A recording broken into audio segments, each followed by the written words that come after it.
I just spoke to your Prime Minister today. We had a great conversation.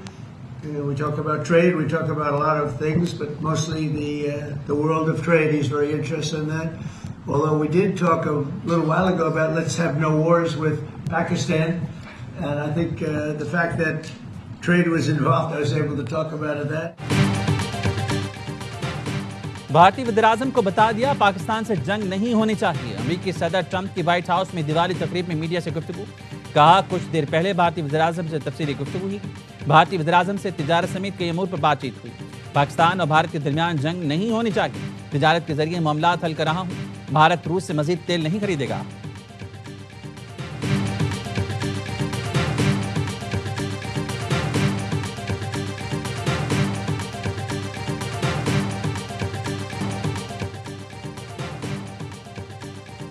بھارتی بلوچ نوجوان منفی سیاسی agenda مسترد کر دیں. بھارتی پراکسی فتنہ ہندوستان اور فتنہ خارج بلوچستان میں تشدد کو ہوا دے رہی ہیں. یہ بلوچستان کی ترقی کے دشمن ہیں. صوبے کو اس ناسور سے نجات دلائیں. فیلڈ مارشل سعید عاصم منیر کا 17ویں نیشنل ورکشاپ بلوچستان کی شرکت سے اظہار خیال. کہا دہشت گرد پراکسیز کے خاتمے کے لیے تمام اقدامات کیے جائیں گے. ملک کی سالمیت پر کوئی سمجھوتا نہیں ہوگا. سرحدی خلاف ورزی کا فیصلہ کن جواب دیا جائے گا. شہریوں کی جان و مال کا تحفظ ترجیح ہے. بلوچستان پاکستان کا فخر ہے. بلوچستان کے محب وطن عوام باصلاحیت اور پرعزم ہیں.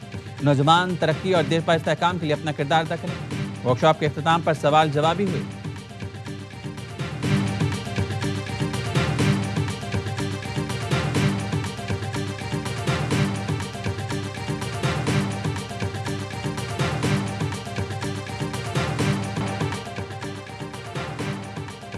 ترکم اور چمن بارڈر افغانستان سے تجارت کے لیے مکمل بند ہیں. ذرائع کا کہنا ہے فی الحال افغانستان سے تجارت کے دونوں راستے کھولنے کا فیصلہ نہیں ہوا.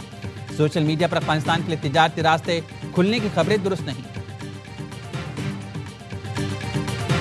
This was very clearly spelled out that there won't be any incursions and TTP will not have any facility on their soil. We kept on repeating and obviously they deny it, but in an implied way both the countries, Turkey and Qatar, they pressed upon them that this is the main bone of contention. جب تک خلاف ورزی نہیں ہوتی معاہدہ لاگو رہے گا. وزیر دفاع خواجہ آصف کا پاک افغان جنگ بندی معاہدے پر رائٹرز کو انٹرویو. کہا یہ طے ہوا ہے دراندازی نہیں ہوگی. ٹی ٹی پی کو افغان سرزمین پر پناہ نہیں دی جائے گی. مذاکرات کے دوران طالبان حکام سہولت کاری سے انکار کرتے رہے. ترکیہ اور قطر نے کہا یہی تنازع کی جڑ ہے. عرب نیوز کو انٹرویو میں وزیر دفاع نے کہا افغانستان میں کالعدم ٹی ٹی پی موجود ہے. اس سے کوئی انکار نہیں کر سکتا. افغانستان کو طے کرنا ہوگا کالعدم ٹی ٹی پی کی سرگرمیوں کی نگرانی کیسے کی جائے.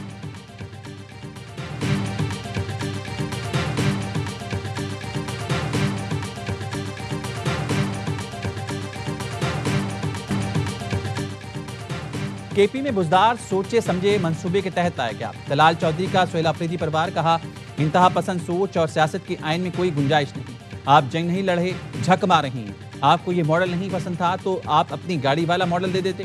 دہشت گردی کی جنگ پورے پاکستان کی جنگ ہے. ریاستی ادارے حکومتی فیصلوں کے پیچھے کھڑے ہیں. وزراء بدلنے سے دہشت گردی کے خلاف جنگ نہیں رکے گی. دلال چودھری نے کہا جی ایل پی کے حوالے سے پنجاب حکومت نے ریفرنس میں چشموشہ حقائق ہیں. دیے گئے شواہد پر وزارت داخلہ کام کر رہی ہے.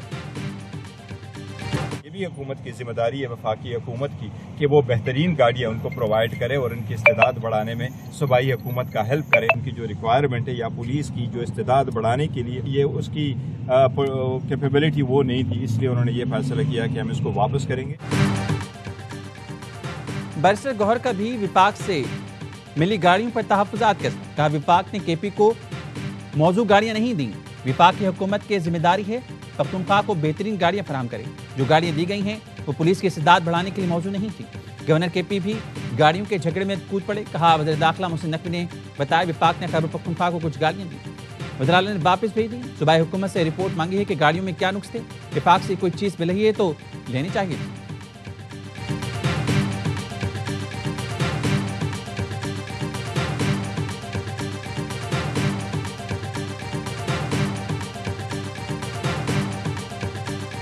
چیف منسٹر کے پی کے انہوں نے جو تقریر کی اس میں باتیں کی تو اس کے بعد اب وہ ملاقات کی اجازت کے لیے بھاگے پھر رہے ہیں. ان کے ان الفاظ کو اگر میں مد نظر رکھوں تو پھر تو جواب جو ہے وہ مایوس کن ہے.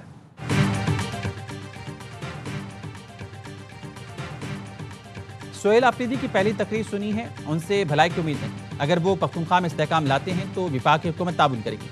وزیراعظم کے مشیر سینیٹر رانا ثناءاللہ کہتے ہیں اگر پی ٹی آئی سنجیدہ ہے تو وزیراعظم سے ملے اور کہے کہ ابدانی سے ملاقات کرا دیں۔ وزیراعظم نے پی ٹی آئی کو اسمبلی میں پیشکش کی لیکن جواب نہیں دیا گیا۔ پی ٹی آئی اسلام آباد نہیں آ سکتی، کوشش کریں، دیکھ لیں۔ ڈی چوک جانا ہے تو دور اسلام آباد آنے ہی نہیں دیا جائے گا۔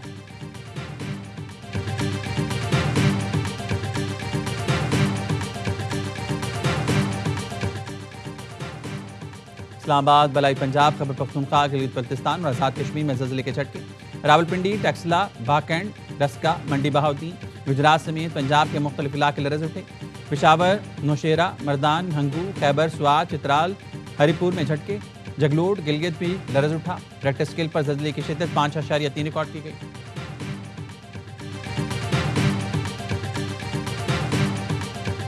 اسٹیج پہ ہمارا ملک کھڑا ہوا ہے، اس کے لیے ایک ہی چیز بڑی ضروری ہے، ہم سارے مل کے اس بھنور میں سے نکلیں۔ کامیابی کے لیے بہت ضروری ہے کہ ہم اپنے ملک میں اکٹھے رہیں۔ کسی بھی تشدد پسند گروہ کو برداشت نہیں کیا جائے گا۔ اس وقت ایک ہی ٹاسک ہے، مل کر بھنور سے نکلیں۔ ملک کی بہتری کے لیے سب کو متحد ہونا ہوگا۔ وزیر داخلہ محسن نقوی کی کراچی میں گفتگو، کہا سوشل میڈیا پر پروپیگنڈا کیا گیا، وفاقی حکومت ایک مذہبی فرقے کو ٹارگٹ کرے گی۔ پنجاب حکومت ٹی ایل پی کا معاملہ دیکھ رہی ہے، فنڈ ریزنگ کرنے والوں کے ساتھ کیا ہوگا چند روز میں آپ کو معلوم ہو جائے گا۔ وزیر داخلہ کی مفتی منیب الرحمان کی رہائش گاہ پر علماء کرام سے ملاقات، محسن نقوی نے مسائل حل کرنے کی یقین دہانی کرا دی، کہا مدارس مساجد کے امور میں حکومت کوئی دخل نہیں دے گی۔ وزیر داخلہ سنی تحریک کے سربراہ ثروت اعجاز قادری سے بھی ملے، صوبائی وزیر شجیل انعام میمن اور ناصر شاہ بھی ملاقاتوں میں موجود تھے۔ وزیر داخلہ نے عبداللہ شاہ غازی کے مزار پر حاضری دی، فاتحہ پڑھی، قبر پر چادر چڑھائی۔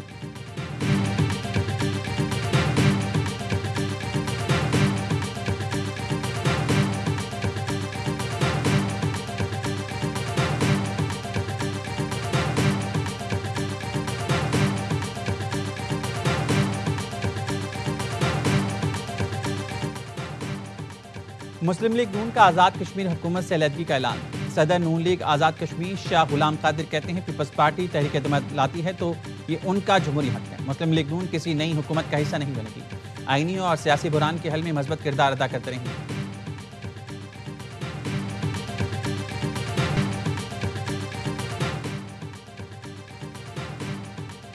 کراچی کے علاقے ہونگی ٹاؤن میں ٹینکر کی موٹر سائیکل کو ٹکر، 10 سال کا بچہ جاں بحق، ایک شخص شدید زخمی۔ مشتعل ہجوم نے ٹینکر کو آگ لگا دی۔ بلدیہ ٹاؤن گلشن مزدور کے قریب منی بس کی زد میں آ کر 6 سال کی بچی جاں بحق، رکشے میں سوار بچی اچانک گری اور پیچھے سے آتی منی بس کی زد میں آ گئی۔ بس ڈرائیور کو حراست میں لے لیا گیا۔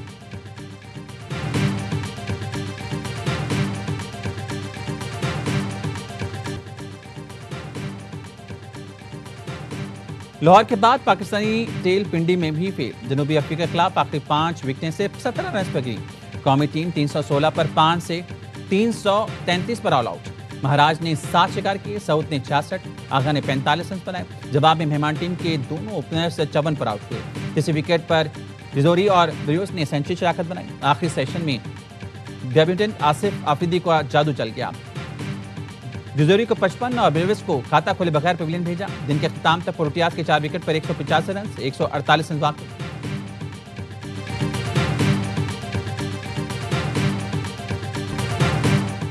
اور ہانگ کانگ 6 ٹورنامنٹ کے لیے پاکستانی اسکواڈ کا اعلان، عباس آفریدی کی قیادت کریں گے۔ عبدالصمد، خواجہ ناپے، معاذ صداقت، محمد شہزاد، سعد مسعود اور شاہد عزیز اسکواڈ میں شامل۔ ٹورنامنٹ 7 سے 9 نومبر تک کھیلا جائے گا۔ 12 ٹیموں کے ایونٹ میں پاکستان دونوں گروپوں میں میچ 7 نومبر کو کھیلے گا۔